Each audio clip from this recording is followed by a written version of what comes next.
Xiaomi is a disruptor when it comes to pricing their smartphones, and that is why you see the Xiaomi Redmi Note 4 being a very popular choice for phones above 10,000 rupees, while the younger sibling, the Redmi 3S, is possibly the best smartphone you can buy for its price of 7,000 rupees.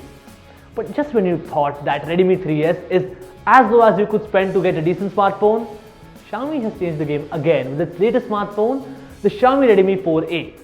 Now this phone is priced at 6,000 rupees, and after using it for a couple of days now, I can tell you right now, for me it's a winner. It does make a few compromises here and there, but for a price tag of 5,999, it's all worth it. My name is Sid, and in this review let's find out, is the Xiaomi Redmi 4A for you or not, and most importantly, should you be buying it or not? Now before the Xiaomi haters start spamming in the comment box below, let's make some things pretty clear. I won't be focusing on after sale support in this video because it's a very subjective experience and differs from person to person. Secondly, no, I am not a Xiaomi agent and I'm not trying to promote Chinese brands in India. I just review all devices available in India for you all to buy.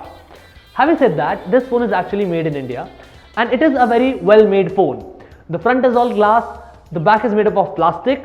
It exactly looks similar to the Mi 4i, a phone that came a couple of years back. If you remember that, the design is pretty much the same. However, the back, even though it's unibody plastic, it has got a metal finish on top of it. So it gives you an illusion of being premium without actually being one. And at this price point, even an illusion is a glory in my opinion. Two other things to note are, number one, the bottom capacitive key row isn't backlit. And number two, the phone does not pack in a fingerprint scanner. But does that bother me?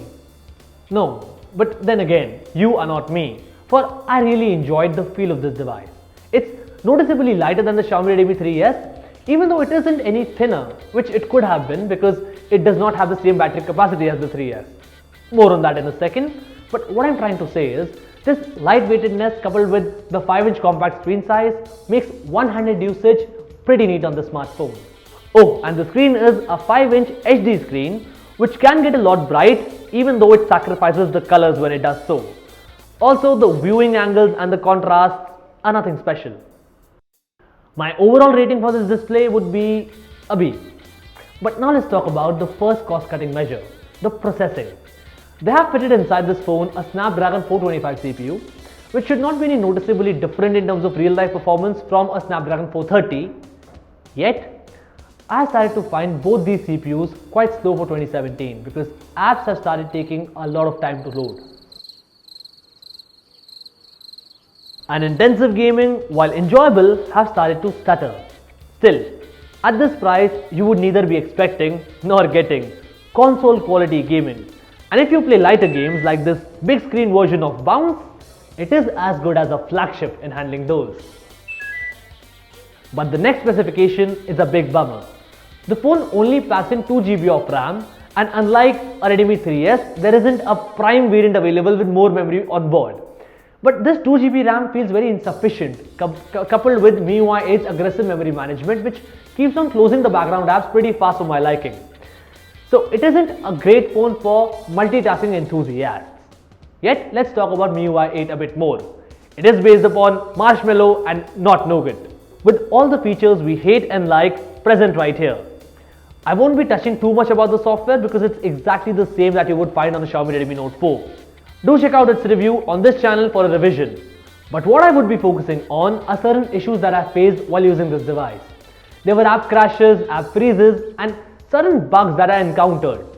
The two most recurring bugs were, number one was with the touch. You press a different app icon and a different application opens. The other one was with the proximity sensor. The phone's display goes to sleep when you place a call, but when you're off the call, it forgets to wake up. But I think that these petty issues will get solved with the future software update. Moreover, they occur like once in 3 days, so that should not be that big a bother. All I'm saying is be prepared. In fact, they happen so rarely that I could not catch them on the camera for you guys to see. Oh, and that reminds me. Let's talk about the cameras. The phone packs in the same camera configuration that you would find on a Xiaomi Redmi 3S, which is a very good news because that makes it one of the best cameras you can buy for this price point. Day shots are good, indoors too are decent. Low light is not excellent, but for the price, it's awesome. Selfie camera isn't that nice according to me, and the 5 megapixels don't really live up to the claim. But then again, it's almost as good as the Xiaomi Redmi 3S. Do let me know in the comment box below if I should make a detailed camera review of this smartphone for you or not. But all these specs and all these features are redundant if a phone's battery does not deliver results up to par. But then again, this phone does. The phone on average gave me 4 to 5 hours of screen on time on a daily basis, which roughly translates into a day and a half of daily usage. It does not, however, match up to the 4100 mAh of juice that you get on a Xiaomi Redmi 3S. Yet, I think that Snapdragon 425, being a lighter CPU, is able to give amazing battery life results. What isn't that amazing, however, is the lack of fast charging. The phone does not support any generation of quick charge, not even the first generation quick charge, which means the phone takes around 5 hours to charge from 0 to full. And this is one real life discomfort that I experienced with this device. I had to hook this device up a charger every night, because if the battery dies in the day, I'd be doomed. Also, I should tell you the couple of extra features that you get in the smartphone. You get a hybrid micro SD card slot, an FM radio, and an IR blaster which turns your TV into a remote. The speakers are pretty loud, but they don't sound that pretty when they are at their loudest. But I appreciate Xiaomi's bumpy innovation to prevent muffling of the audio. So we have discussed all about the Xiaomi Redmi 4A, but the question still remains, is it a perfect smartphone? Well, of course not. The RAM is a prime issue, no pun intended, followed by the lack of a fast charging and the possibility that a fingerprint scanner would have appealed to a lot of more people than having an IR blaster and an FM radio on board. But if you ask me, is it the best smartphone you can buy for under 6,000? I'd say, of course. At this price point, you get good looks, acceptable CPU, respectable cameras, amazing battery life, and features like 4G and VoLTE, all of which together are a rare package to find under this price point. It's a phone that you would give to your mother or your grandmother. It's a phone that you would buy for yourself if you're an average user or a first-time smartphone user.